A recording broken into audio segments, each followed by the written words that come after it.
Hi, everybody. I'm Josh Grofziven. I see lots of faces I recognize, and it's always amazing to have these events and see new faces I don't recognize. So welcome to those new faces. We hope to see you not just at this event, but at many events to come. I am delighted to welcome everyone to tonight's presentation, Challenges for Business Sustainability Practices in Emerging Markets. As I hope many of you know, tonight's talk is sponsored by the Peter F. Cowhey Center on Global Transformation, the Pacific Leadership Fellows Program. I'm the director of that center, and I'm delighted to have our guest with us today, who I'll introduce in a second. The Pacific Leadership Fellows Program is a program housed in the Cowhey Center for Global Transformation that really is designed to bring business, government, nonprofit leaders from around the world to campus here to learn about, to see our beautiful campus, to meet with our beautiful students and faculty, and to interact with the broader community here. We are delighted to be able to run this program with the initial and continued generosity of Joan and Erwin Jacobs, who have endowed the center and allowed us to run this operation. We're incredibly grateful to all the staff that make this possible. If I were in charge of your visit, you'd still be stuck somewhere like over the Pacific Ocean, because I'm useless with any practical details, but thankfully we have lots of people who can help with those things. I want to, before I get into tonight's talk and tonight's introduction, I want to note that we have an upcoming event, so I'm going to do a little advertising. So I just want to extend an invitation to all of you. Please tell your friends. The more, the merrier. We have an upcoming event, another PLF talk on May 2nd that will take place in the Great Hall just across the walkway over there. Also at 5 p.m. The talk is entitled Democracies in Danger, a topic that we all spend at least some time thinking about, and will be led by our visiting PLF, Heraldo Munoz. Heraldo is a former Foreign Affairs Secretary or Minister in Chile from 2014 to 2018. And that's an event that's going to be co-sponsored by the U.S. MEC Center here at GPS. It's currently open for registration. Please check it out. Heraldo is a super interesting guy, and I'm sure we're in for a very interesting talk. Before I get into as we are tonight, before I get into my formal introductions, let me just walk you through a little bit of housekeeping. So different disciplines have different norms. We're going to follow the norm that we always follow for PLF discussions or talks, which is please, please, please save your questions till the end. We're going to have a reserved Q&A session that is going to be moderated by our own colleague here, Chrysler, but that we'll save our questions till the end.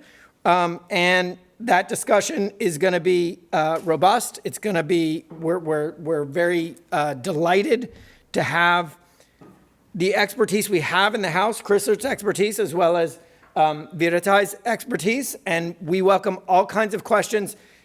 In my view, I've been doing this for the better part of half a decade. These talks are always amazing. We are blessed to have tremendous guests that come in and honor us and bestow on us their time and their thoughts. To me, the best part of these conversations is always the Q&A. So please write down your questions, think hard about your questions. Those are always the most, not that the talks themselves are not interesting, but the Q&A is always the most compelling part of this conversation. So please ask lots of questions. So that's all the housekeeping. Now, without further ado, let me introduce tonight's guest of honor. And I'm going to do my best to pronounce his surname correctly. We are very, very lucky to have with us tonight Veerathai Santiprabhob. Close. Veerathai was the 20th governor of the Bank of Thailand from 2015 to 2020. He's a macroeconomist and a financial professional with more than 3 decades of experience in economic policy design, commercial banking, and capital markets. He currently serves as an independent director for a variety of leading corporations, academic institutions, as well as nonprofit organizations, in particular, as relevant for the talk tonight, with an emphasis on sustainability.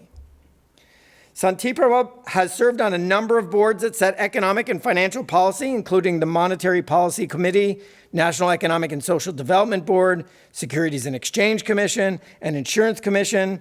At the IMF, he was a member of the IMF, the International Monetary and Financial Committee, IMFC.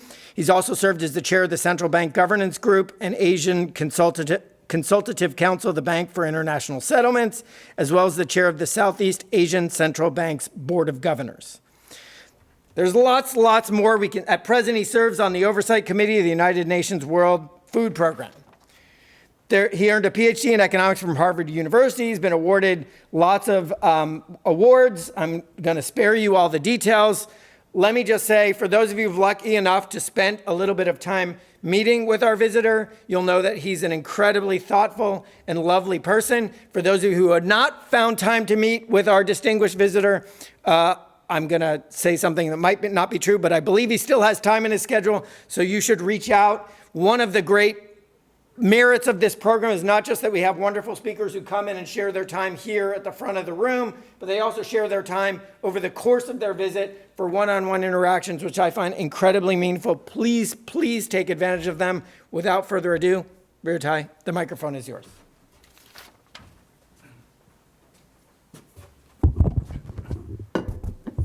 Oh, thank you very much, George, for your kind introduction. Delighted to be here. Thanks very much to the Pacific Leadership Fellowship programs for bringing here. My phone, and you're going to get messages about me. What I'm going to talk about today is about challenges for business sustainability practices in emerging markets. Sustainability is something that is very popular among corporations nowadays. In the US, I'm sure you hear large companies talking about sustainability all the time. But in emerging markets, particularly from the regions where I come from, sustainability is relatively new, and different companies are still learning of how to apply sustainability into their business operations.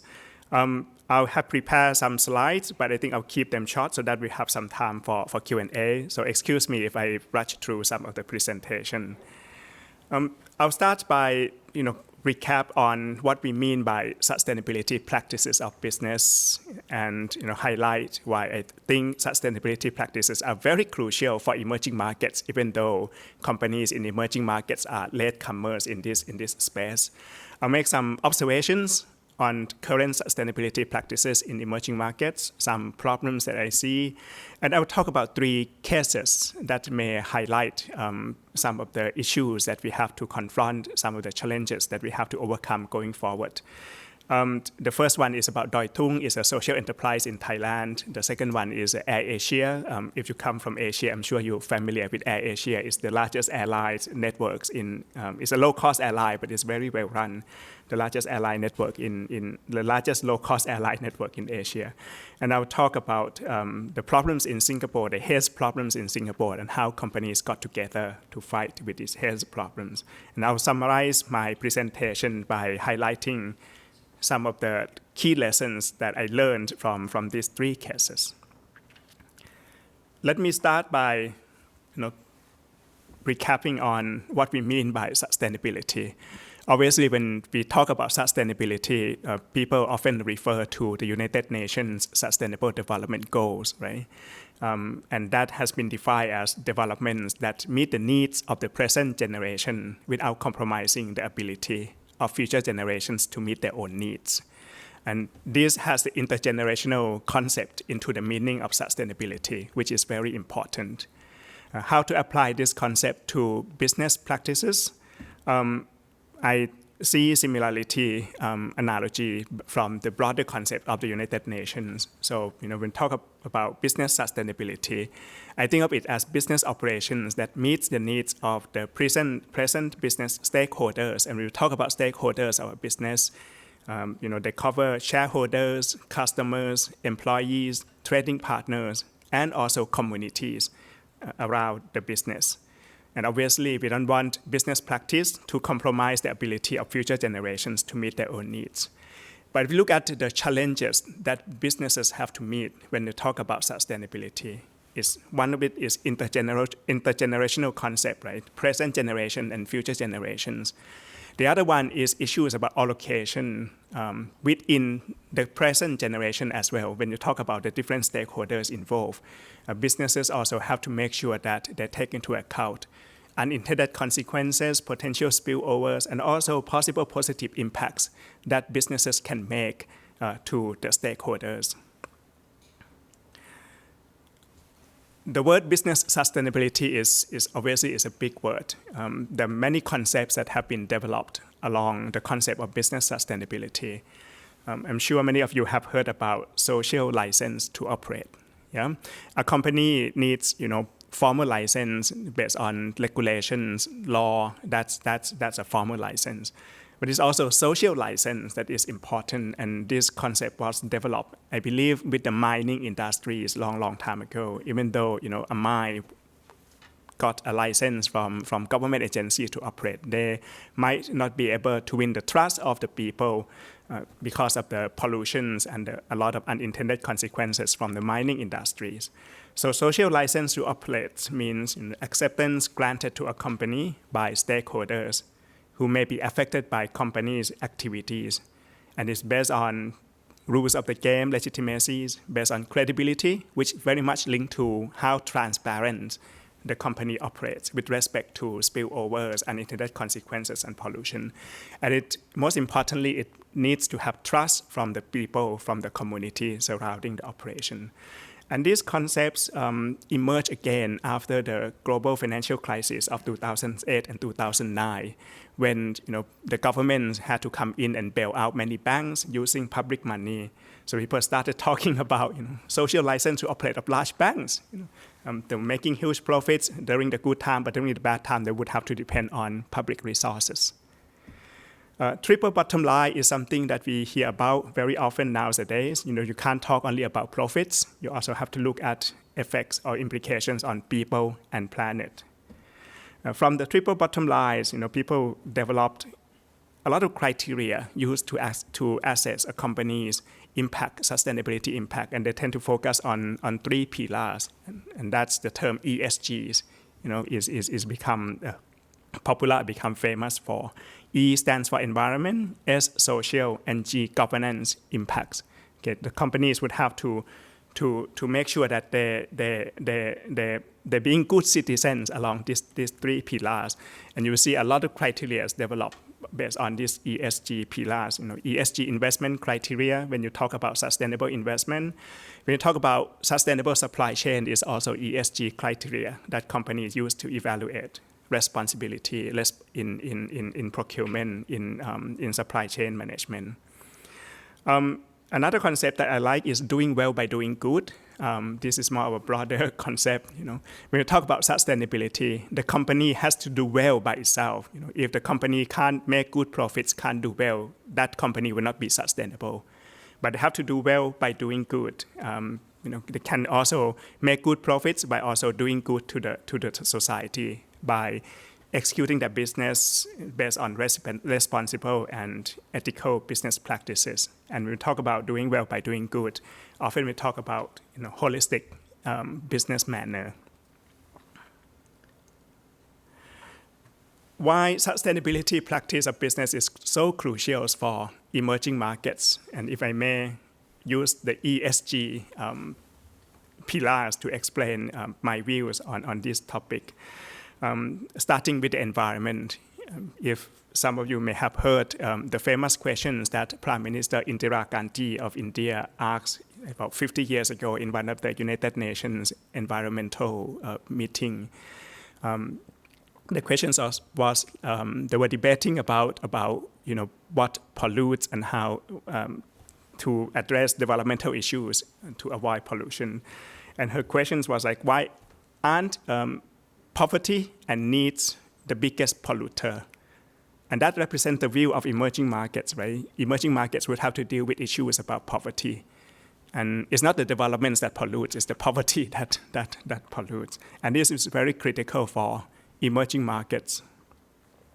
Emerging markets also very vulnerable to climate change. Okay, when we talk about climate change, at least 2 dimensions. One is mitigation. We have to make sure that we're moving towards low carbon economy, low carbon society. to mitigate the amount of carbon emissions that our economic activities produce. But what is more important is adaptation. If you look at the amount of carbon emissions that emerging markets produce, not a lot in proportions, but in terms of the vulnerability from climate change, very critical for many countries. Thailand is also considered as one of the top 10 to top 15 countries in the world that is most vulnerable to climate change. So adaptations will be very key. Businesses in emerging markets also have to deal with many new international standards that have incorporated issues about sustainability. And the most famous one that we all have heard about is CBAM. To be able to export to Europe, is this cross-border adjustment tax that emerging markets companies would have to deal with if they not comply with the carbon emission standards. And many emerging markets are also rolling out carbon tax and carbon pricing scheme. So you see that from the environmental perspective, the business landscapes business landscape in emerging markets is changing, and companies will have to adapt to new standards and new ways of conducting business. Let me move to the S looking from the society pillar. Most emerging markets, particularly post-COVID pandemic, we have to deal with widening inequality, wealth inequality, income inequality, and also inequality of opportunities. Okay. Digital divide is a root cause of inequality of opportunities. Big firms, basically they have better access to modern technology. They can afford modern technology, while SMEs may not be able to afford modern technology. And that will even create divisions between large firms and small firms. And that would result in widening inequality in the society, leading to social conflicts, social tension in many societies. And in emerging markets, normally we don't have the same level of social safety nets, the same level of coverage of social safety nets as in developed markets. Governments also have limited public resources. And that presents added challenges to people operating in emerging markets. Looking at the governance pillar, obviously rules and regulations, many rules and regulations are lacking behind the curve when we talk about rules and regulations, particularly on environment in emerging markets. Ineffective government is also a big problem. You may have rules and regulations, but enforceability is quite limited. Corruption is a very big problem. When we talk about governance, I think corruption is the biggest issues that we have to address. We also have to face with issues about unfair market competitions. Large firms, particularly post-COVID, they have gained larger market dominance when many of the SMEs competitors, went bankrupt during the COVID pandemic. And we have this unfair market competition.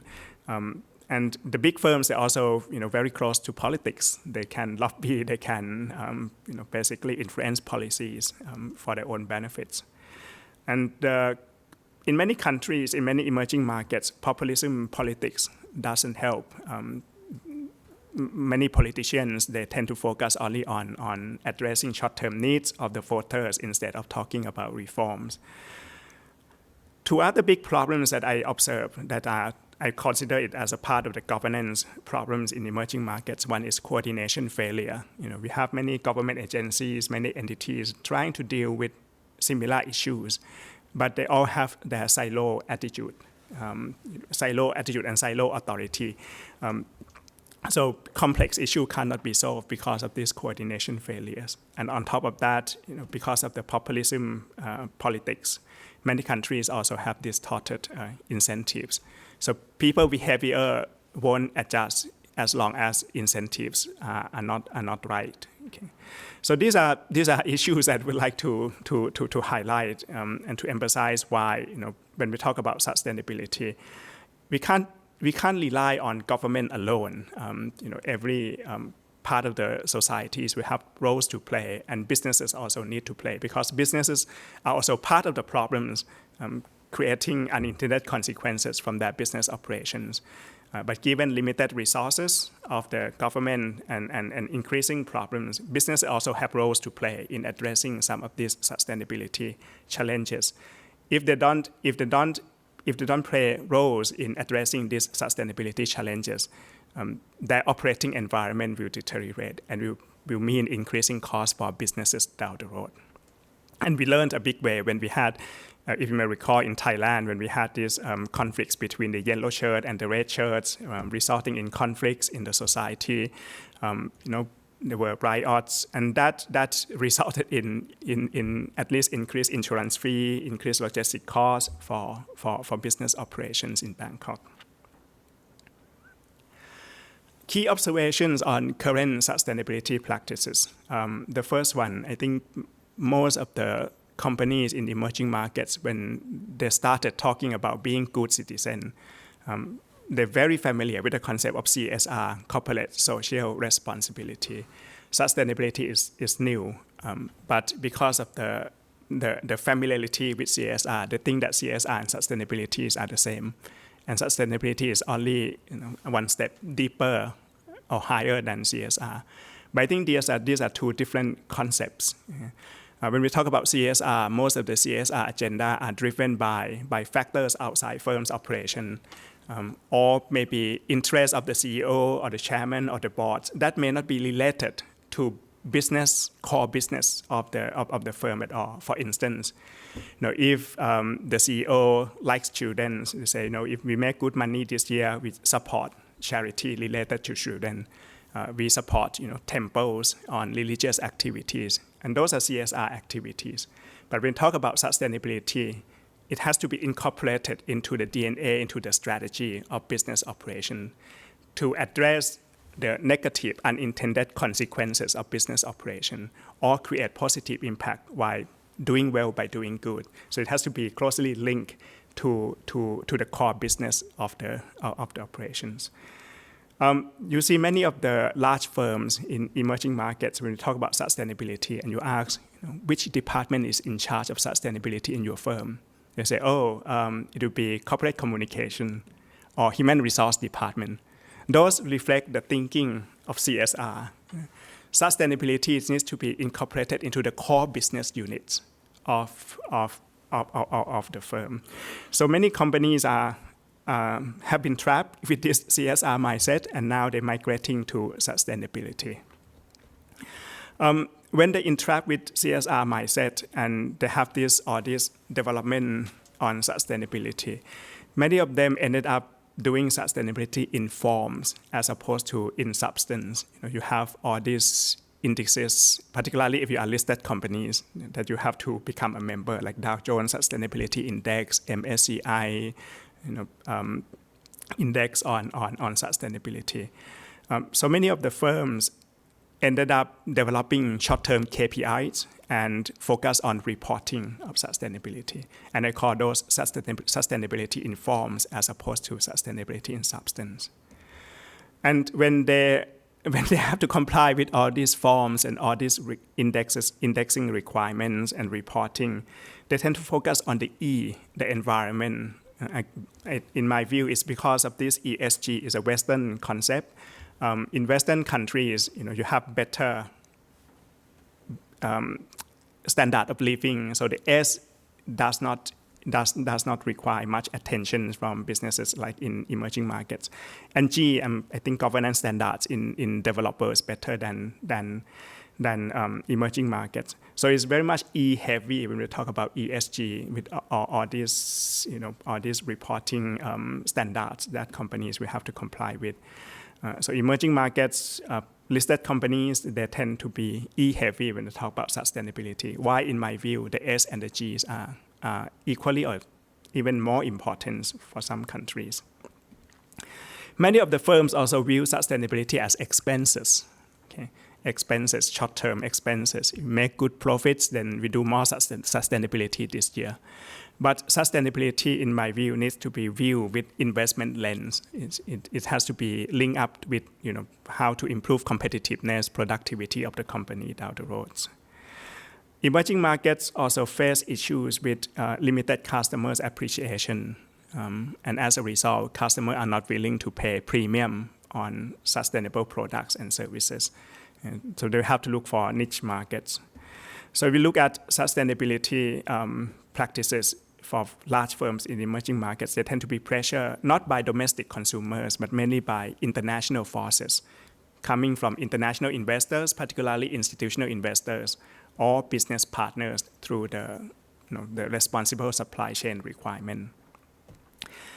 The last bullet point is perhaps related to Southeast Asia. When you talk about, if you try to compare with sustainability practices with the like of European firms, family businesses in East Asia, particularly in Southeast Asia, I think they're not in business long enough as compared to in Europe or in the United States. And we talk about the first generation, they try to make money. The second generation, they try to expand the business. The third generation, they struggle with finding successors of the company. So it's so much about thinking about themselves, thinking about their business, as opposed to creating positive social and environmental impact. So in economies where you don't have long established family businesses, you relatively behind in terms of embracing sustainability. So these are my personal observations. If you ask me whether I have any empirical data to back up, I'm afraid to say no, but this is based on my experience and my readings. Now we'll talk about 3 cases. The first one is Doi Tung. This is a foundation, an NGO that I have served as a chairman of the executive board for the past 3 years. This is a map of Thailand. Doi Tung is very close to the border between Thailand and Myanmar. It's right at the area we used to call Golden Triangle. And this was one of the largest opium growing area in the world, supplying opium to the world. And 35 years ago, it's a very remote area, mountainous landscape, barren soil, heavy deforestation, and people had no citizenship, meaning that they had no access to whatever public services and healthcare, education. And this is the condition 35 years ago. You see, barren soil, no trees left. The quality of living, there were a lot of armed groups fighting in the areas. When you talk about the core business was opium, heroin, right? You could expect a lot of mafia gangs operating in the area, and people were addicted to opium. This project was set up by who we call the Princess Mother, the mother of His late Majesty the King Rama IX, who is the grandmother of the current king. She wanted to develop this area into the so-called area-based development, meaning that to create this to convert Doi Tung from a very difficult remote area with heavy deforestation into a sustainable area through area-based development. When we talk about creating this sustainable area, it means that we have to create sustainable livelihood for the people. Right? You can't create sustainability of an area. You can only create sustainability of the people living in that area. So the philosophy from day one is that we had to holistically help people to be able to help themselves. And there were a few guiding principles that we follow. And this is also the same guiding principles that many of the royal initiative projects of His late Majesty had used as a guiding principle. Do not grow forests alone. We had to grow forests and cultivate people at the same time. In many areas, we even had to grow people before growing forests. But if you look at sustainability practices of many companies nowadays, grow forests, do large-scale reforestation with a view to getting carbon credit and ignoring the people. Growing forests is easy, but preserving forests is much more difficult. So, we had to grow forests and cultivate the people at the same time, recognizing the coexistence of people and forests. So E and S, you can't divide. It's a combination of E and S that had to go hands in hand. And maybe because this project was initiated by the Princess Mother and His late Majesty the King, they always had these macro impacts on the national economic development, national social developments. And I believe that when we think about creating macro impacts on preserving environment, preserving forests, and eliminating heroin, eliminating drugs dangers of the countries. You need to have macro lens, but executions has to be at the very micro level, at the community level, to be able to solve macro issues.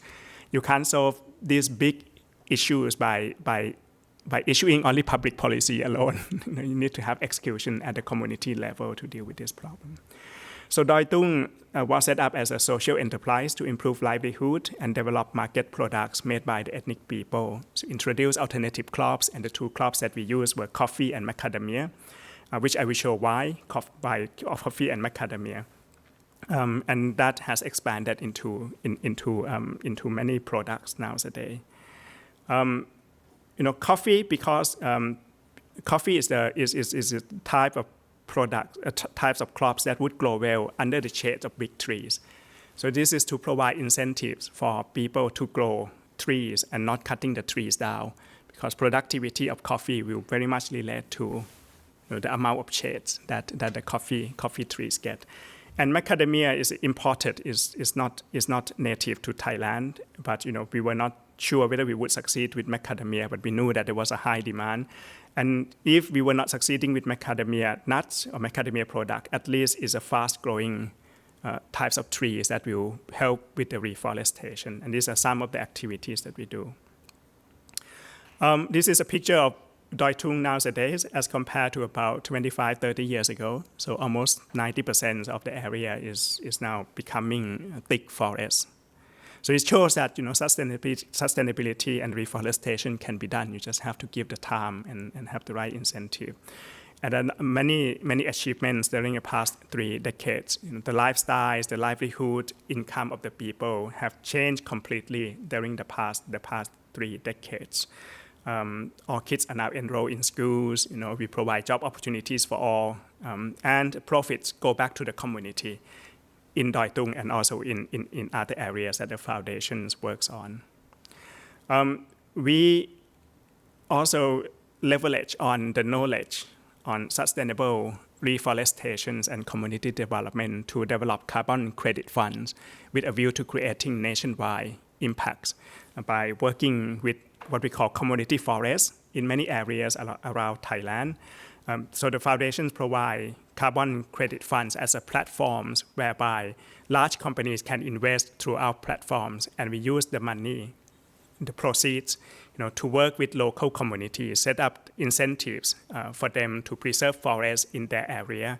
So it's a win-win-win sustainability platform. The country, Thailand, gets carbon credit, be able to meet net zero objectives that we have already announced. Communities, they get this cash cow income on a yearly basis. 75 to 80%, around 75% of the proceeds that we get from large companies get transferred to communities as communities' income. And companies, they get certified carbon credit.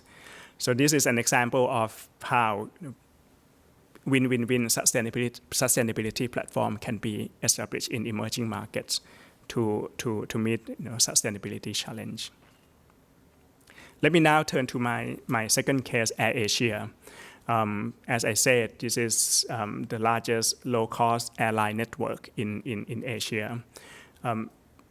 The airline was basically disrupted during COVID pandemics when there were lockdown everywhere and the airlines generated huge losses. But it didn't stop AirAsia from pursuing sustainability agenda, and the sustainability agenda is quite comprehensive.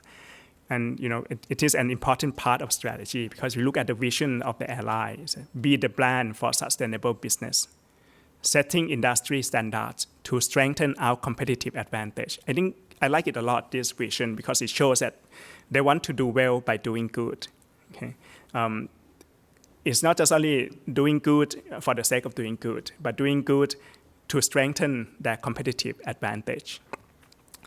Their mission is that think and be sustainable by integrating sustainability into our corporate DNA, and that has been shown through their operations, whether in terms of reducing carbon footprints, the way they create inclusive workplace, and they indeed have developed many industrial standards, and Airbus has used some of the practices that they do, and publicized for airlines all over the world, becoming new work conducts and for pilots. And they continue to innovate all the time. When we talk about sustainability, when you have sustainability agenda, it means that you're doing more objectives, not just only profits alone, right? So you require innovation, you require technology. Without innovation and technology, it's only increase your cost of operation, so it won't lead to increasing competitive advantage. And this has been well demonstrated by AirAsia. So they continue to innovate to raise the bar. Quickly going through that net zero strategies, okay. They focus very much on latest aircraft technology, operational eco-efficiency, sustainable aviation fuel. This is a way for them to ensure that a few decades down the road, they'll be able to comply with the net zero by 2050. And as we all know, this is huge investment. Okay. So when they adopt this investment lens, even though they were making losses, okay, it didn't stop them from pursuing sustainability agenda. But if they were varying expenses lens, they would already have backtracked from this sustainability agenda. And it would mean that on one hand, they would not be able to be sustainable in their practice. The other hand, it also means that they might be losing out in terms of competitive advantage down the road. This is to show how detailed they do with data analysis and analytics on how the planes takes off and lands, and they look at every ways to save the amount of fuel from every flight, and this is the average amount of fuel that they can save from every flight. For instance, one engine taxi on arrival. The most difficult part is to get the pilot to agree with this. The pilot is used to using 2 engines, but I thought that after a lot of analytics, this is very important, and every cent, every dollars count, every amount of fuel counts in the roads toward net zero. And some of these have become industrial practice based on AirAsia standards. If you look at the roadmaps towards net zero by 2050, the most critical one is sustainable aviation fuel, okay, to be able to bring down carbon emission so that they can achieve net zero. Operational eco-efficiencies that I showed in the previous slide, just only a tiny part, and carbon offsetting is also on the tiny part in that view. Okay, it's very critical that they have to rely on new technology, latest aircraft technology, and technology related to sustainable aviation fuel. Once they have done this protection, they realize that they have to invest in technology. They can't sit back, relax, and hope to buy just only carbon offsetting. That won't get them to where they wanted to be. A lot of other agendas as well on the social part and the governance part. I'll skip this quickly. Oh, maybe if I mention one thing, they look at from the risk management perspective. Low-cost airlines have been used for human trafficking. It's unintended consequences of low-cost airline. It's very cheap for human traffickers to traffic people. And they thought that this is something that could be a risk for them, reputational risks, if things go out saying that AirAsia has been used to facilitate human trafficking. So they would have developed a lot of programs to train their people to identify those in needs. Like flight attendants, they would be able to check, and react if a passenger hand a small piece of paper to flight attendant saying help. What should flight attendants do? And at check-in counter, how would they do if they receive help from people who have been victims of this human trafficking network? So it shows how they look at all these issues related to one can think of this as an important sustainability agenda from the S perspective. The last one that I would like to highlight is is about fighting health problems in Singapore. In 2015, 2014, that was a period where Singapore city had to face with serious haze coming from Indonesia and Malaysia. And the authority thought that they could not do anything because it's a cross-border haze, right? I mean, the Singaporean authority could not just cross the border into Indonesia or Malaysia and stop haze from coming over. So it's the business that decided to get together, and also under a lot of pressures from the consumer community to take actions against these problems. And I think they managed to find ways to win over the sources of haze. This private sector move is very important. It shows the roles of sustainability that large corporates and even consumers can jointly do to address sustainability problem, environmental problems. What did they do? On the sources of haze coming from Indonesia in particular were related to two industries. One is palm oil, and the other one is pulp and paper. That's when there was this big deforestation / and burns. So when the two industries were targeted, different companies were looking at which company in these two industries that were responsible for the haze coming to Singapore. And this is example showing a big supermarket chain in Singapore, FairPrice. They decided to take out products of one of the largest Indonesian pulp and paper companies. And this is responsible supply chain management in practice and in reaction to the crisis that they had to face. They adopted pledge for green procurements, and at the end, most of the supermarket supply chains would have to comply and follow.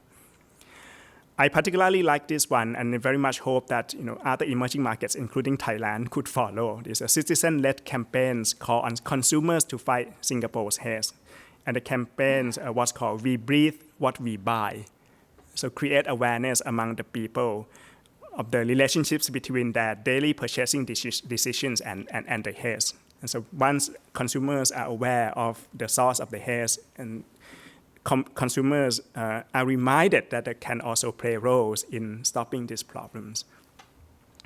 The other sectors that was very instrumental was the banking sector. We all talk about sustainable banking, sustainable finance, but then it's the banks. The Singaporean banks were the ones that were lending money to these big corporations in Indonesia and Malaysia in palm oil and pulp and paper business. So they set up ESG criteria, and I show this example by DBS, one of the largest banks in Singapore. It's stated clearly in their lending policies, that palm oil customers will have to follow new requirements, and they said clearly that they would not support clients that would not follow all these new requirements. So these are some of the examples that can be done in emerging markets. So what are the key lessons learned in my view? Obviously, sustainability practices take time and patience, and as I said, companies need to wear investment lens as opposed to expense lens.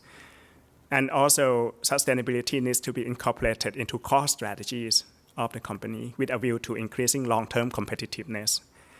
And even with the same industries, companies within the same industry, they could have different sustainability agenda, as companies in the same industry also have different business strategy.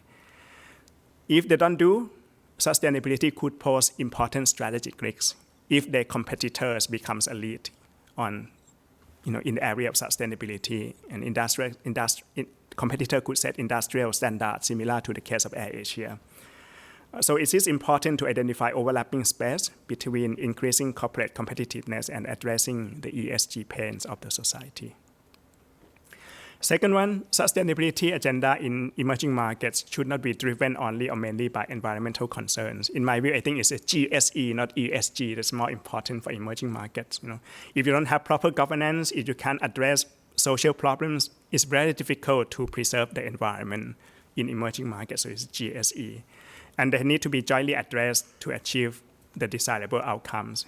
On climate change, on E, it's not only mitigation, adaptation is more important. And we talk about adaptation, it's not the E dimension alone, it's the G and S dimension that would result in changes in behavior of people involved.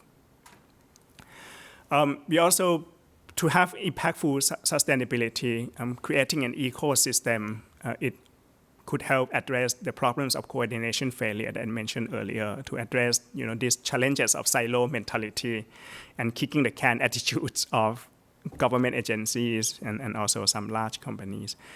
So industry level sustainability can become very impactful, and that also requires some measures to address the coordination failure. It could be in the forms of social pressures from consumers or policy guidance by government. Incentive structure is very important. As an economist by training, I think to change behavior of people, you also have to set proper incentive structure so that people get incentivized to change their behavior, to adjust their behavior. An incentive structure could result in win-win-win solutions, win-win-win collaborative platforms that I showed earlier. We haven't thought much, or we haven't paid much attention on creating incentive structure when we talk about sustainability. And lastly, to ensure what we call sustainable sustainability, it comes down to the belief, the mindset of executives, particularly at the top. Tone from the top is very important. If you look at SDGs, Sustainable Development Goals, they're very much goals-oriented when different countries negotiated in the UN forum many years ago, setting up SDG. There's no conceptual framework and no how-to, just only goals, and each country just have to work its way out to achieve the goal. Lately, we heard more about the concept of steward leadership and inner development goals that provide transformation mindset of people working in the area of sustainability to be able to understand their own self, relate to the problems, and collaborate with a view to achieving sustainability. And in Thailand, we also have this concept of sufficiency economic philosophy, which His late Majesty the King Rama IX bestowed on for the Thai people. And we believe that this is a concept that could lead to sustainability. It emphasizes on moderation, reasonableness, and creating self-immunity, which is very important. Sorry, I have taken more time than I thought. I'll end my presentations and open up for Q&A. Thank you.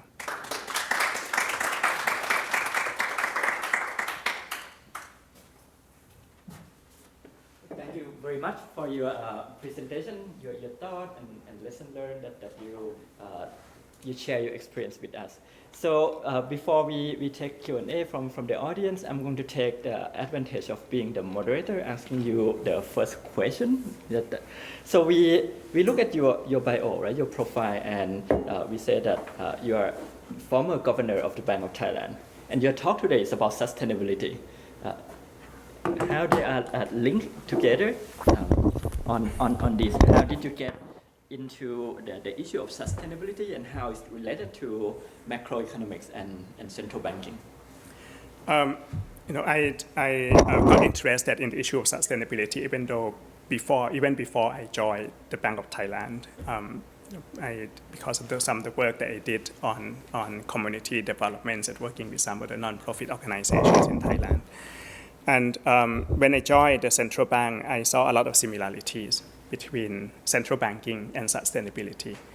Central banking, has to preserve financial stability, monetary stability. It is a long-term concept. Stability is very important. Macroeconomic stability is very important for sustainable economic development. But I also saw the limitations from the government, from the public agencies aspects that not only government alone can address economic and social, environmental and social challenges of a country. Even when I was at the Bank of Thailand, we tried to set up the sustainable finance agenda, but we also have to depend on the banks to comply with us and see the benefits of becoming part of this sustainability agenda. it shows that it's not just only the power of the authority that can achieve that result. It's the business practice, and you need a holistic approach and right incentives and also right mindset to be able to achieve sustainability. Thank you. So let's open the floor for the question. Would go first. So particularly when you're talking about the importance of adapting to climate change versus just mitigating it, how good is the information that we have about the effects of climate change, and what is it that we even need to adapt to in emerging markets? I mean, this is a very important question, and thank you for asking this question. It's a big challenge, and I think this is why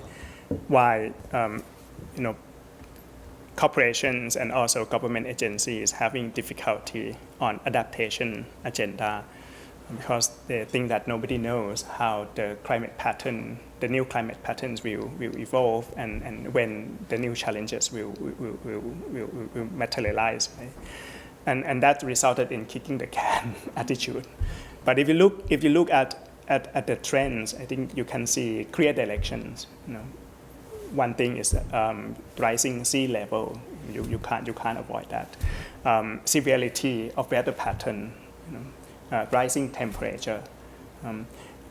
So once companies started to accept the trends and aware about these trends and think a lot about how these changing climate patterns will have implications for the company business. It's still in a very nascent stage in most emerging markets that you see, because they tend to focus only on mitigation. The pressures from the like of international investors or the sustainability reporting that they have to comply with, or responsible supply chain, responsible procurement, they tend to focus on mitigation. Adaptation is a bigger challenge. In the central banking community, the Bank of England was the one who started this, because the Bank of England was also a supervisor of insurance companies. And we talk about climate change, obviously the sector that will get affected the most is insurance business. Right? So they asked companies to do climate change stress tests, similar to stress tests, other types of stress tests that normally regulator asks banks and financial institutions to do. The challenge is to find the baseline climate scenarios that all the banks or all the insurance companies will agree that this is a baseline climate scenario. But I think things are progressing in many countries, and I think that's also a very good research agenda if you're interested in the topic. Thank you. Next question. I have a question about your non-empirical data theories. You mentioned sustainability is often seen as expenses opposed to investment. I think a crucial issue is, how does the CEO tell or convince its board to choose one path over another? And so I was wondering if you can mention a couple of things maybe to coming to that, or what you've seen people or companies respond to in terms of being able to push them in the direction of investment, even though it does cost more.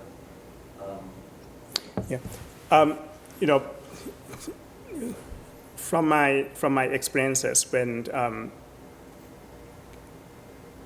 people at the board first heard about sustainability, if you ask me 5-10 years ago, the majority of them would say, would think of that would imply additional costs for the companies, okay, and resulting in lower profits. But lately, with developments in the sustainability space, okay, many companies also see sustainability as new business opportunity, as opportunity to differentiate themselves from the competitors. And finding this overlapping space between increasing companies' competitiveness and addressing the ESG concerns of the society. And that's the biggest challenge in my view. Any company that can find that overlapping space and demonstrate to the board and to the shareholders that is an important space that will increase their competitiveness in the future. That's the trigger point when I see support from the board and the shareholders saying that is the direction that we're willing to support your investment. The other approach that I use when I get asked this question, so I ask a question back, how would not doing anything present strategic risks to your company's operation if your competitors start with the sustainability journey? The case of AirAsia is an important case. In the future, most passengers, particularly the business-related passengers, with their company's net zero commitment, they have to think of scope 3. I'm not sure whether you're familiar with scope 1, scope 2, scope 3. Scope 3 is carbon emission as a result of non-core business, so like business travel. So they have to calculate how much emission each business trip costs or each business trip generates. Okay. So airlines that start working on lowering carbon emission first will have much lower carbon emission per passenger seat per kilometer. Okay. Some airlines are now being affected because they didn't work on this climate agenda long time ago. And if you look at the offset amount that corporations, corporations will have to pay for carbon emissions from business travel is only increasing every year. So it shows that that business sustainability agenda also presents business competitive advantage, and at the same time reducing strategic risks of your company, particularly in environment where your competitor may have started sooner and have this competitive edge as a leader. Please. So I have a question about, so you mentioned that governance is very important aspect, maybe the most important aspect out of all the GSE. And then my question is, since both public sector and private sector have to work together in order to solve this problem, what are some role models in Southeast Asia countries that you think are doing well, and then what are some countries that you think that can potentially get improved on? And then a general question is that economically, which country do you think in Southeast Asia has the most potential in the future? Most potential in terms of? Economics. Okay. On governance, okay, an important issue for many emerging markets, as I mentioned, is related to corruption practices.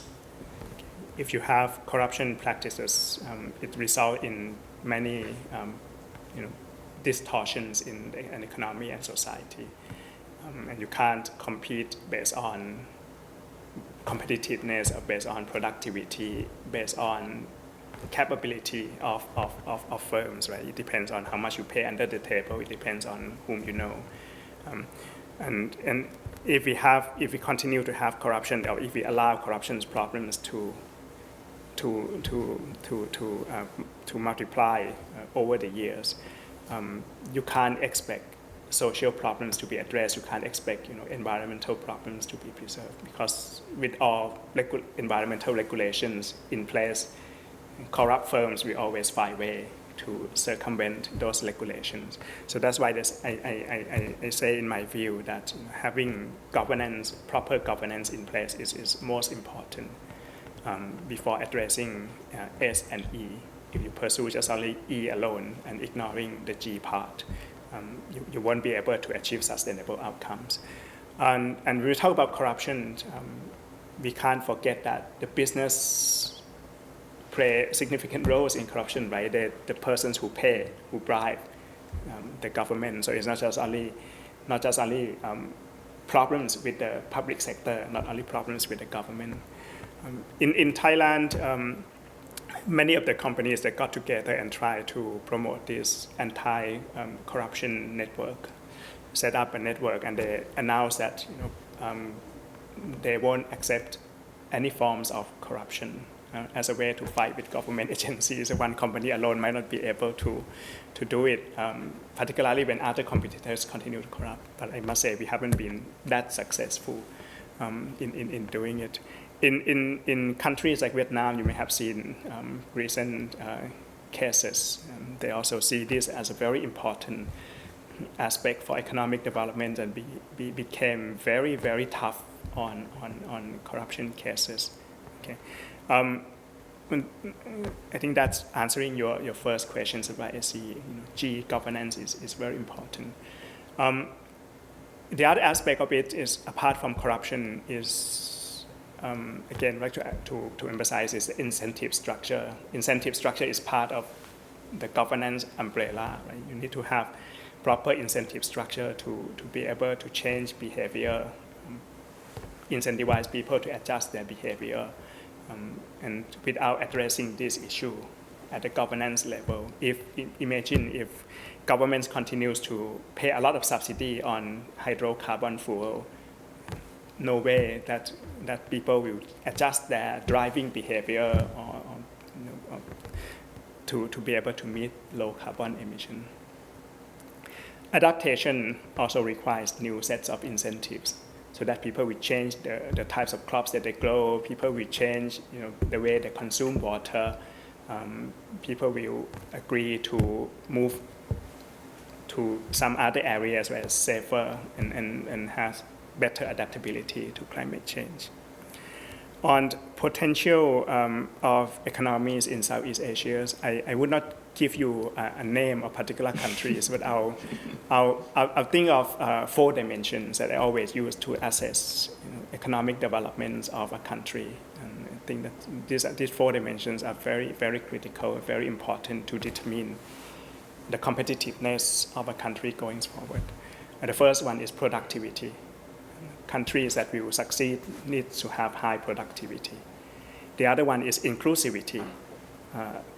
If you have high productivity, but if productivity concentrates only among the people at the top of the pyramid, it doesn't live up the standard of living of the whole society. As I mentioned, income inequality is very important. The third dimension is immunity. Immunity from macroeconomic points of view, looking at the international reserves, the way macroeconomic policies have been managed. You require sound macroeconomic management to be able to protect yourself, protect your countries from the world that has become much more volatile all the time. You also need sound banking system, sound financial system to be able to withstand all the shocks. You look at the unexpected shocks that we have to deal with now today, like the COVID pandemic, immunity is very critical. Some countries may have good productivity, good inclusivity, but if they don't have good immunity or they don't pay attention to immunity, they may when there's a serious shock, they may be in trouble. And the last one is adaptability. In the world of rapid changes, particularly with climate change, adaptability will be key. So these are 4 dimensions when I use to evaluate potentials of an economy: productivity, inclusivity, immunity, and adaptability. Thank you. Thank you. So we ran out of time. So let me start by officially closing the event, and thank Veerathai for your talk, and thank you for visiting UCSD. You're going to be here for a little longer, so if any of the audience have questions to ask Veerathai after this, feel free to talk to him. Thank you very much. Thank you very much.